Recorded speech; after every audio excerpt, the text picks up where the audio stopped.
मैत्रिणींनो, हिलेच डायरेक्ट पण जोडता आली असती, पण डायरेक्ट जोडली असती तर काय झालं असतं, खूप धागे होते खालच्या साईडला.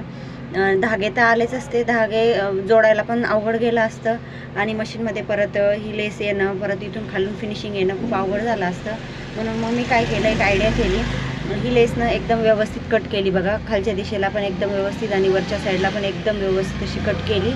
आणि त्यानंतर पूर्ण स्लीव्स जोडून घेतली बघा. स्लीव्सला जॉईंट वगैरे अजिबात लागलेलं नाही आणि फिनिशिंग पहा किती छान आली.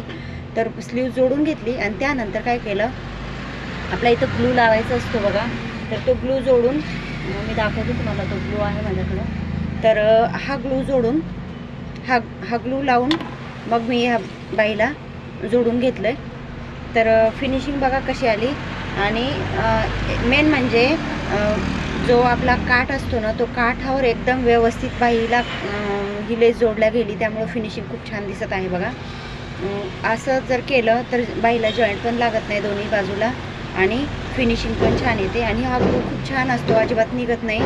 फक्त एवढं एक थोडंसं वॉश करते वेळेस थोडंसं लक्ष द्यायचं, पण फिनिशिंग यायसाठी आपल्याला हीच आयडिया वापरावी लागते आणि जोडून घ्यावं लागतं. तर माझी आयडिया कशी वाटली कमेंट करून मला नक्की सांगा.